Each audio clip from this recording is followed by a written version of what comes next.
This is to fathers who are not in the lives of their children. Speaking as a child who was brought up in a single parent household, in a structure without a father and fatherly love and a father figure and a father voice. There's a difference between a mentor, an uncle, a pastor,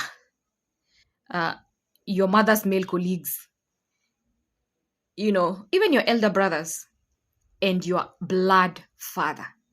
If they are dead, that's a different story. If they are alive, and as a child they are alive, but they are not in your life, they are not playing an active role in your life, it breaks a child in ways you will never know unless you are one. I was bullied my whole childhood. In school, at home, at the playground, with other kids, I was bullied because kids knew I had no father to tell.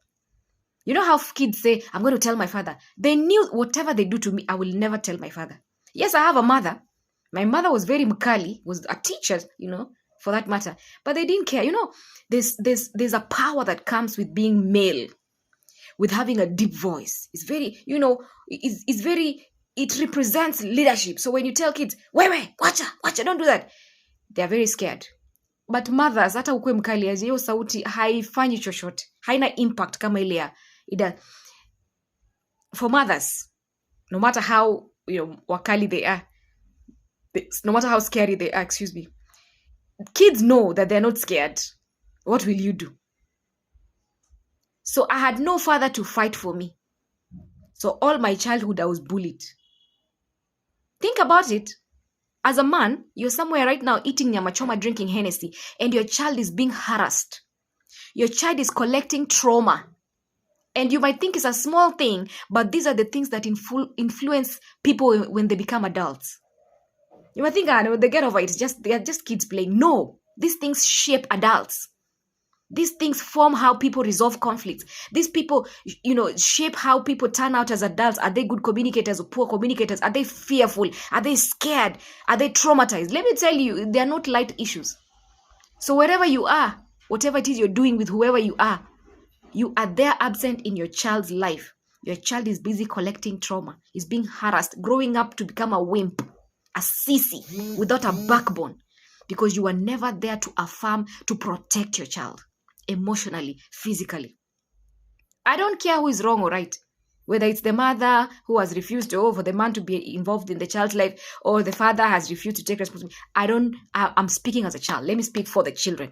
Listen, right now, I'm not looking for a father. I am 30 plus. So I can only speak for, I'm not interested. I'm not looking for a father. I'm not interested. Nimesha Peter, all the traumas I collected and I've healed. So I'm not interested anymore. So I'm simply speaking on behalf of the children right now who are suffering the same thing, or who could potentially suffer the same things I suffered. I went around looking for men to touch me because I was never held by my father. I was never touched by my father. You think it's a small thing to be in your child's life. You think it's a small thing, especially a man, for a father. Don't believe the lie that this new generation of women are perpetuating, going about saying, chest thumping, saying we don't need a man. We need men. We need fathers in homes, active and present. Not just sending money. No, money cannot parent a child. Not just sending money is important, but it's not why you are in their life. No. You need to be present physically. I was looking for men to touch me because I was never touched by my father. It's a simple thing. It's just touch. But it's like nutrient to a child. It does something to their psychology, to their emotions. It teaches daughters especially how to navigate male energy, how to work with men. You learn how to work with the men from, interacting with your father as a girl. Not work professionally, but I'm saying just how to coexist with men. You learn how to communicate. You see all these things, small submissions, all these small things, big things. You learn them by interacting with your father. If you don't have a father in your life growing up as a child, you will have a really difficult time even in dating. I'm speaking to you from my heart. You will have a really difficult time navigating dating men. Of course, there are people that date women. If you're a woman that wants to date men and you didn't grow up with that skill within your household with your father, you'll get a really difficult time. You will not know how to speak to men. You will not know how to respond to men. You will not even know how to be intimate. I'm telling you. So men, don't take it lightly your role in your daughters' lives, in your sons' lives. We are young single women now in our generation. We don't have men to marry us. Because even the sons didn't grow up with men in their homes. They don't know how to be men. They are 40-year-old boys because they grew up with their mothers, their aunties, their grandmothers. You cannot learn how to be a man by your auntie, by your grandmother, by your mother. We thank women for trying. May God bless you for us women. May God bless you abundantly for us for trying. But it takes a man to shape a boy to become a man. And so we don't have men to marry us because we're not ready to land in the hands of boys. These are sissies and wimps who don't know how to become a man, who don't know how to take leadership, who don't know how to be responsible, who don't know how to stand their ground, who don't know how to be gentle at the same time. Be leaders and focused. They don't know. They don't know how to become that because they didn't have mentorship. They didn't have leadership. They didn't have that male interaction.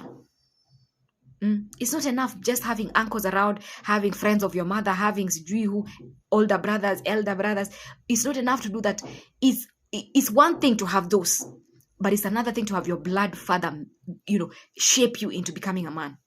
So now all these things we see, all these people we see, we can't marry them. Well, how? They're not ready to become heads of households, husbands, fathers. They don't even know how to be fathers themselves. It's not their fault, by the way. You see all these young men who are making girls pregnant and running away. It's not their fault. Of course, partly it's their fault because all of us have trauma to deal with, but we sought for therapy. We are working in progress. We can't go about carrying our trauma and being victimizing ourselves and romanticizing our victimhood all the time and saying, oh, it's because I have trauma. Oh, I'm not ready to take responsibility for my child because I have trauma. Listen, all of us have trauma. You work on it. Don't carry that as an excuse to not be a father in your child's life. Yani, you went through the same thing. You want to transfer the same thing. Stop it. Work on your trauma. But partly, some of these young men do not know how to take responsibility because of what happened to them. They don't know how to become a man. They are afraid. They are fearful. They are scared. Because their men, their fathers left them as well. I'm telling you, young men, don't be in the habit of impregnating women and leaving them there to carry the weight of parenthood alone because you think you're punishing them. No, you're punishing your child. We are raising a generation of people that are broken because daddies are not in the house.